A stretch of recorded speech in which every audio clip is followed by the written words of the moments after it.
स्नेनिल्स art of teaching या चॅनलवरती आपल्या सर्वांचं स्वागत आहे. विद्यार्थी मित्रांनो, पुण्यातील आंदोलन झालं, त्याच्या आधी नागपूरमधील आंदोलन झालं.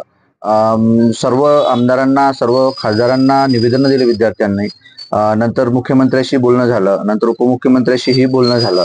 तरी पण अजूनपर्यंत शासनाने भरतीच्या संदर्भात पुढे न ढकलण्याचं कारण सांगितलेलं आहे. आणि काल जे आपले उपमुख्यमंत्री आहे देवेंद्रजी फडणवीस यांनी पत्रकार परिषद घेतली आणि या पत्रकार परिषदमध्ये पुढे न ढकलण्याची काय कारण आहेत ते कारण आपल्याला सांगितलेलं आहे. विद्यार्थी मित्रांनो, ते पण त्यांच्या पद्धतीने बरोबर आहे की काय आहे तुम्ही ठरवू शकता. विद्यार्थी मित्रांनो, त्यांनी सांगितलं की जी भरती आहे ही भरती आधीच आपली 3.5 महिने ते 4 महिने लेट झालेली आहे. कारण लोकसभेच्या निवडणुका होत्या, त्यानंतर लोकसभेच्या निवडणुकीनंतर बाकीचे जे फॉर्म भरणे आणि इतर ज्या काही गोष्टी आहेत त्या गोष्टी पूर्ण पार झालेल्या आहेत.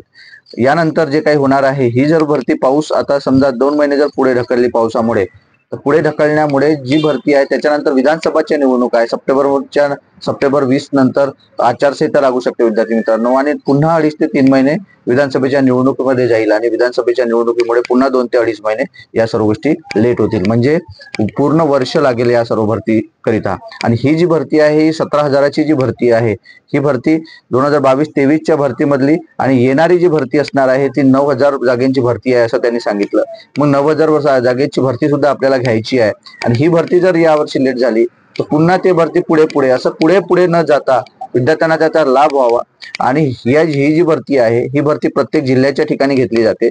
त्याच्यामुळे पाऊस कुठे कमी असेल, कुठे नसेल आणि कुठे जास्त असेल, तर ज्या ठिकाणी जास्त पाऊस असेल ती भरती पुढे ढकलायला लावलेली आहे. परंतु ज्या ठिकाणी काहीच पाऊस नाही आहे त्या ठिकाणी ज्या घटकामध्ये पाऊस कमी आहे या ठिकाणी किंवा पाऊस कोरडा आहे म्हणजे पाऊस नाही आहे अशा ठिकाणी भरती पूर्ण केली जात आहे.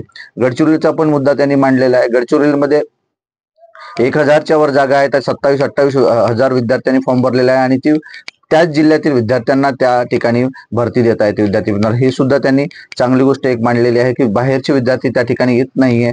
आणि महत्वाचा मुद्दा असा आहे की ही भरती जर पुन्हा लांबवली तर जे काही विद्यार्थी येणारे, जो काही आता वयवाढीचा घोळ जो झालेला आहे वयवाढीच्या संदर्भात, मग या वर्षी येणारे जे काही विद्यार्थी असेल ते सुद्धा 2 वर्ष किंवा 1 वर्ष लेट जातील. म्हणजे 28 जर वय असेल किंवा 33 जर वय असेल तर ते पुन्हा 1 वर्षाने ते समोर जाऊ शकते. विद्यार्थी मित्रांनो, याचा सुद्धा त्यांनी मत मांडलेलं आहे. काल जी पत्रकार परिषद झालेली आहे फडणवीस यांची, याच्यामध्ये हे मुद्दा म्हणजे पुढे न ढकलण्याची कारण जी काही आहे ही कारणं सांगितलेली आहे.